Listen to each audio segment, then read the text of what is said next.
What's up, my guys? I'm back. This time we're gonna go over the hunter secrets, okay? Items and gear in Classic that you will need for TBC. Let's get started. First off, as you guys know, I don't play a hunter, I play a warlock, so I had to get a lot of help for the past week to get as much knowledge as I can about each class, and I feel like I learned a lot, and these guys walked side by side with me the whole way. Leox, thank you so much, man. Massive thanks to you for all the knowledge. Huge brain hunter knowledge. I love it, bro. Thank you so much. Contributors Gluteus, one of the top 3 hunters in the world of TBC. He's in my guild as a lead hunter. Insane amounts of experience as a hunter, and I really appreciate your help as too, man. Thank you, man. So let's get started with why should you care? Well, there are many items that you can obtain during your adventures in Azeroth that can be used for leveling, dungeons, heroics, and even some of them are pre-BiS for raiding when you enter Outlands. If you get these pieces, keep hold of them and you can find yourself saving some time, sanity, and even some gold. Unlike warlocks, there isn't much that you use for pre-BiS as a hunter. However, I'd still like to showcase how strong classic gear is in comparison to the TBC pre-BiS stuff, and that you can power through until you get the proper pieces, and if you wanted, you could easily hold your own in T4 content and still be able to pump. So we're gonna go with head first, just like the other one, head, neck, shoulders, chest, same thing. But the difference is, so you have all your hunters, say you're running 4 hunters, 3 of them are BM, 1 is survival. So because of that, I'm gonna list at the very end of each slide, I'll be like, oh, and if you're survival, do this. So you have the survival breakdown as well, okay? So let's get started. Crypt, Stalker, headpiece, T3 out of Nax, 28 crit, 40 spell, or 40 attack power, I'm sorry. You know what it is, it's all right. Compared to Beast Lord helm and Sure Strike goggles, okay. You will be running Crypt Stalker until you get Beast Lord, okay? Unless you are not leatherworking and you are engineering, thus you would run, if that's the case, you run Sure Strike goggles, which then you can kick and run your Beast Lord, because you have to run a 4-set Beast Lord, right? There's multiple options to be able to do so. But with the way pre-BiS works for hunters, you need the helm. If you're not gonna run the helm, then you can run Sure Strike and push and use Beast Lord, chest, which I'll get down to when we get the chest, or legs, which once again, I'll get down there when I get down there. And at survival, you're gonna run Crypt until you get Sure Strike. For survival, you have another option is with Stalkers as well if you don't want to run, if you're not engineering, like you don't want to run it, right? It's got an extra gem as well as the Agi. Agi is huge for survivals. That's why you'll see me do it at the end. However, you lose your meta socket if you do this. And the meta socket is huge because this early on in the game, the meta from the Beast Lords or Stalkers is gonna be 20 attack power plus the minor run speed, so it's kind of like a big deal. So leave it up to you. All right, guys, as for the neck, we got Storm Rage Talisman of Seething from KT and Nax. It increases your critical strike by 28. The critical strike rating, I'm sorry, by 28. And 26 attack power. Next up, for 25 badges of Justice, Choker of Vile Intent. 20 Agi, which is huge. 18 stamina, 18 hit, 42 attack power. Next up, out of Underbog Heroic, Bone Chain Necklace. 19 agility, 18 stamina, 13 hit rating, and 36 attack power. And last but not least, your survival piece will be Jewel Crafting, BOE, buy it off the auction house for not that much, 21 Agi, 20 stam, 2 gems, which is huge for agility because you can put 2 8 agility gems in there. And then you're at 30 agility instead of running Choker for 20. I guess I should say that you're going to be using Storm Rage until you get Choker, pretty much. Unless you're like severely hurting for a hit, which you kind of shouldn't be, but if you are, then you can run Bone Chain. Next up, shoulders. Crypt Stalker shoulders, T3 baby out of Nax. Beast Lord mantle and Pauldrons of Desolation. Okay, so just like head, you're gonna run Crypt into Beast Lord. Okay, there's some hectic setup you can run with 4-piece Pauldron of Desolation if for some reason you're severely low on hit, which you really shouldn't be considering you only need 6% hit or 5% if you're Alliance, assuming that you guys have a Boomian raid, which everybody should. So I wouldn't focus on getting Pauldrons really. I just wanted to show you an alternative, And then, yeah, if you're survival, you're just running Beast Lord. Agility is for agility with the 2 Agi sockets is just so fat. You always will put 8. Unless if you're going to your meta, you would always put 8 gems in. 8 agility gems in. I also wanted to show you guys the enchant comparison as well. You can see how close the BiS TBC enchant is, which is Alder over here, in comparison to BiS Classic one, okay? So if I'm thinking of the TBC future, I might save my Mind of the Scourge if you can. So you can bring in the TBC for your pre-BiS, right? I can see how some guilds won't allow their raiders to do that because what are you going to save your enchant for a game that's not coming out for a year or so, you know what I mean? But hey, if you can do it, do it. You'll be saving a lot of time farming to not have to worry about getting Exalted of Alder right away, right? And plus you get 4 more crit, and the crit is bigger than the crit will be bigger than that 4 attack power that you get from it too. So it's really nice, okay? Next up, Cloak. Shadow Dominion from Saphiron and Nax. Vengeance Wrap, which is a A rough BOE world drop. Pattern drops in the world, pretty rare. And the Death Shroud from AC Normal. Okay, so here we go. Vintage Wrap is your Pre-BiS. However, it's not only random, but the pattern is a rare drop BOE, and it's also very expensive. Okay, thus you're just gonna end up running Shroud of Dominion, man. Just run Shroud until you get lucky enough to get this at some point. You're gonna want this at some point, though. This is Pre-BiS, okay? So get Shroud of Dominion, or use Shroud of Dominion until you get this. Unless you need the hit, then you can run Death Shroud, okay? But like earlier, you shouldn't be hurting that bad on hit. However, if you're survival, you should definitely be running Death Shroud because of the agility. Next up, chest. T3 at an X, you know what it is. 10 hit rating, 14 crit rating, 4 MP5, 60 attack power against the Ebon Netherscale breastplate, Fell Stalker breastplate, and Beast Lord Cuirass. I don't know what that's, Cuirass, whatever. Chest, let's do that. So chest is the first time you're gonna see Ebon Netherscale, okay? Ebon Netherscale is a very, very, very good leatherworking crafted piece that you must be leatherworking to craft, obviously, and use. So this set is used as BM and not survival due to the lack of agi on the Ebon set. And this is why you hear me say mentioned a couple times, like I said in the head, that you can run Beast Lord chest instead of Ebon, you know, or you can slot head or pants for something else when you get down to pants other than Beast Lord. The issue with that is Ebon comes with 3 sockets. More importantly, if you're BM, by the way, it comes with 3 sockets. 2 blues and a yellow, which conveniently line up perfectly with your metagem from your headpiece needing 2 blues and a yellow, okay? So from my understanding, the only situation as BM that you would ever run Fellstalker is if you are not leatherworking and you do not have crypt, or you do have crypt, but you're just waiting for Ebon. So it's a decent stepping stone. As for survival, you're definitely going to run Beast Lord for the agi, plus that allows you to slot a heavy agi item in head and pants because you're using this in the 4 set. So if you think back to where I said in the goggles, you could use Sure Strike if you run your 4-piece Beast Lord chest in the chest. That's a perfect example of it. And the legs, which you'll see in a little bit, okay? Next up, bracers. T3 bracers, Ebon bracers, Fellstalker bracers, okay? You're pretty much just gonna use crypt until Ebon, man. A lot of this is you using crypt until you get whatever the hell the tail, either Ebon or Beast Lord is, okay? For the aforementioned reasons.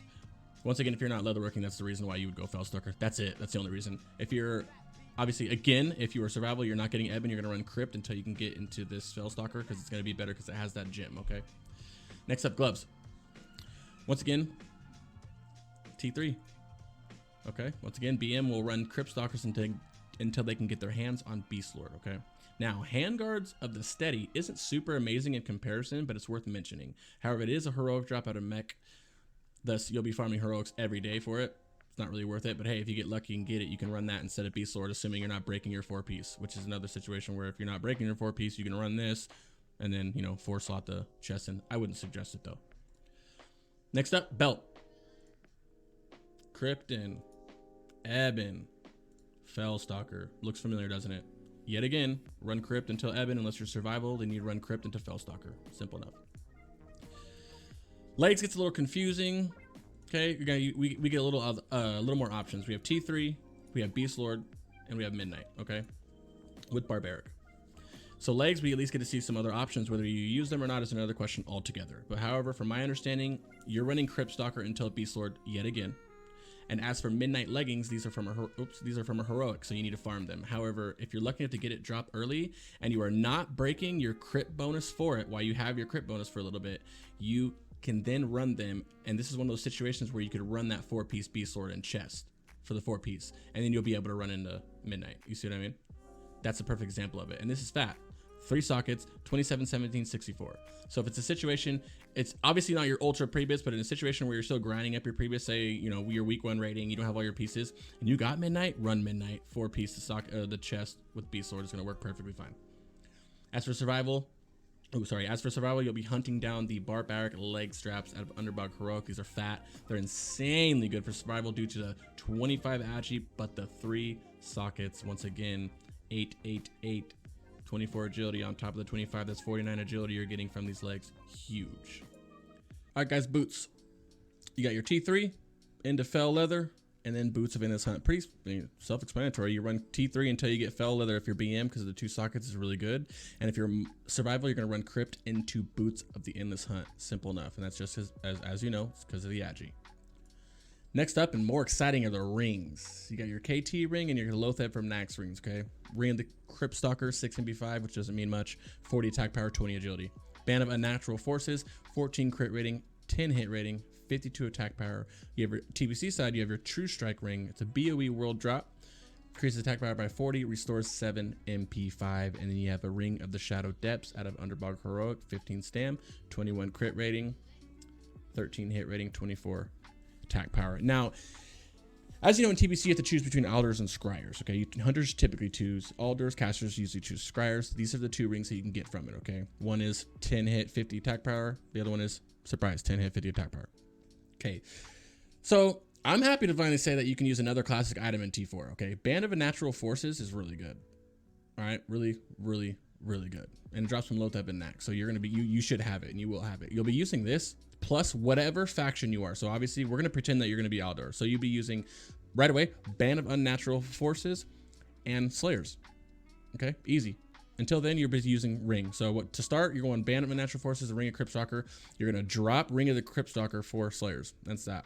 As for True Strike Ring, you can easily see how it's not worth even trying to get. You know, considering it's only 1 Agi and 1 MP5 more than Crypt Stalker. So and it's a random world drop BOE that drops the same stuff like Blink Strike and Blade of Wizardry, which is, I mean, ridiculously hard to find and so expensive on the AH. This ring, I bet you would be like 800 gold on the AH right now, and it's garbage. Look at this. I mean, it's not garbage. This just means that Ring of the Crypt Stalker is that good. These rings are that good from Classic. You know, a lot of the classes on this series will be using these rings for a little bit. Okay. Yeah, but it's just expensive, man. And as for Ring of the Dark Shadows, this is just used if you don't have the classic rings. Because as you can see, this is just a shittier version of Band of Natural Forces. 21, 13, 24, 14, 10, 52. You know what I mean? So you're going to get rid of those. And then you got the Pathfinder's Band. That's the survival, man, okay? That's strictly survival. Survival will actually replace Band of Unnatural Forces for Pathfinder's Band and then use this with their Aldors or Scryer's ring, okay? And so BM, you're running this in your Scryers. Or this in your Aldors, and then if you're survival, you're running this in your Aldors, okay? Next up, Trinkets. You got Slayer's Crest from Nax. You got DFT out of BWL. Yes, that is Blackwing Layer. Still getting action, okay? Hourglass of the Unraveler out of BM Normal. Bloodlust Brute, 41 Badges of Justice. Last but not least, it is a Blade's Fist Breath. This is a trinket. Kind of on the scale, I mean, look at it. It's less than Slayers, but it's a quest. It's just a simple level. I think it's like level 61 or 62 that you get this quest from, okay?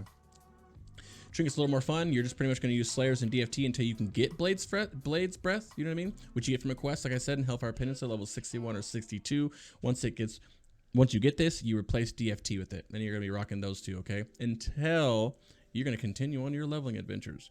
And once at 70, you will be hunting down for the life of you. These are so huge of trinkets, okay?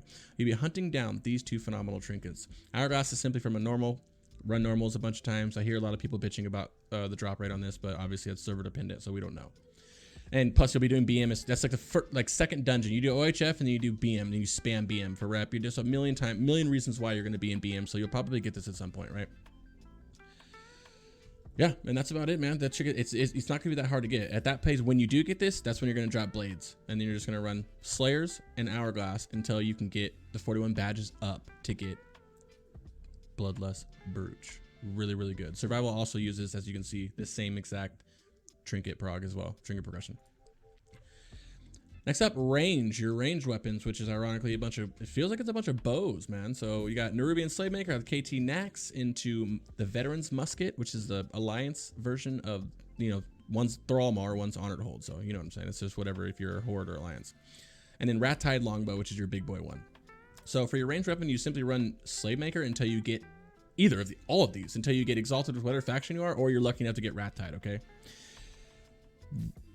Now, with that out of the way, Rat Tide is what you should be aiming to get into T4, okay? I know it's not a Pre-BiS guy, but this is the one that you want. However, it's a purple drop out of a heroic, so you can expect to farm this for a while. However, what makes this less daunting to farm is that there's 2 Beast Lord pieces in the same exact dungeon, which is Steam Vaults. This has to come from a heroic. The Beast Lords come from normal, but you can still get them in a heroic. So you can spam this every day. You're looking to get your Rat Tide and your 2 other Beast Lord pieces, okay? Survival uses the same ranged weapon progression. 2 weapons. So let me explain this. I have two slides broken down from this, okay? One is for two hand, and the other is for one hand, or rather main hand, off hand. My reasoning is because BMs use two hands while survivals use main hand, off hand due to the agility gain from having that extra weapon in their hand, okay? For two-handers, I have Narub from Lothab next, Sonic Spear, Blackened Spear, and Hellforge. These are, once again, Thrallmar Honor Rep, just whatever your alliance or horde, okay? So for two-handers, you use Eye and Narub until you can get your hands on one of these revered weapons or Sonic Spear. Then you'll drop Eye. Sonic Spear is from a normal, so it's really easy to obtain. Now, the two-handers from being revered are revered with Thrallmar and Honor Hold are very, very good. You see the attack power difference on them? They're really nice. And they're also really easy to obtain. Sonic Spear is just used, from what I'm understanding, it's generally used because in a full Hunter's Pre-BiS, with all the hit and the stats, your hit cap, everything is perfect when you're using Sonic Spear, which is why I'm assuming I see everybody using Sonic Spear. You know what I mean? And it gives you just perfect. Now, if you find yourself not worried about hit, it would be acceptable to take the revered weapons due to more attack power. However, pay attention to the 5 hit loss you're taking from these. 19 and 5, you're losing 5, which you can make up with a 4 hit gem, right? 4 hit, 4 agi gem, and you're down 1 hit. So not the worst thing in the world, but obviously you don't want to be missing any hit rating. If Classic TBC launches where they do have the 1% innate chance to miss, then I'm not going to sweat that 1% hit rating. But if it's on a if they make it to where there is no, they take out that 1% chance to miss. So if you're hit cap you can never resist, then obviously I'm going to run Sonic Spear and make sure that I'm hit cap. That's with every class, by the way. Yeah, but also take a note that Sonic Spear also has 9 more agility, and that's roughly 0.23% crit on top of the 9 additional attack power that you got from the 9 agility. Next up, the survival side. Offhands, main hand, offhand. This is for survival, as I said. Simply run Hatchet of Sundered Bone in your main hand until you get Stellaris. Stellaris is fat. You're going to end up dual wielding Stellaris. So in one hand, you're going to use Hatchet, and the other hand, you're going to use the other class, you're going to use Felltooth until you get double Stellaris. Most likely, you're going to get double Stellaris before you get Felltooth anyway, okay? So you're pretty much just going to be, the goal is to run double Stellaris. Side note, if you are BM and you really don't want to run a 2-hand for whatever reason, you can main hand this, the Hatchet, and then offhand Felltooth, if you'd like. This is significant DPS loss due to the large amount of attack power and everything on the spear. But I mean, if for some reason you're like super against 2-hand or you're not meta, min-maxing, you're fine to do that. Don't even worry. Let's go. What's next? Quivers, I think. Yes, at last, another classic item that you will use in T4. I mean, it might not be too exciting, but it's less items for you to farm, right? As you can see, Ancient Sinew Wrapped Lamina can hold the same amount of arrows and has the same range attack speed as the pre-TBC ones. And by the way, you get this from Major Domo and Molten Core in the beginning of Classic, the first raid. So it's pretty cool, okay? Side note, if you tend to use a gun instead of a bow, say you got the epic gun to drop, what was it called, Don Santos, or whatever the reasoning, you have a gun, you will need an ammo patch. So, it might as well get Honor with Consortium rep just so you can be able to get the patch for when you're doing it, okay? Ammo is the last one, and to be honest, there's not much to say here. As you can see, 43 43 damage DPS for TBC versus 17.5 and 20. Needless to say, you'll be picking up this right away. Do not worry if you're not engineering to craft them. They're all BOEs and super cheap on the auction house. Guys, that's it for this one, man. Thanks as always for watching, and I hope this helps you or anyone in any way. Once again, I do not play a hunter. Don't hate me. I got all my information from professional hunters. So if you see something I missed or we missed, please let us know in the comments. We can go over it, man. I like learning everything I can, even if I'm wrong, man. I hope that I was not wrong. I hope this guide will help somebody out. Like I said, last but not least, please hit that red ass button and thumbs up on the channel so I can grow. Feel free to head over to Twitch TV/CricksGaming_ and toss me a follow so you can see what TBC madness we can come up with next. I'll see you in a couple days with the priest one. Peace.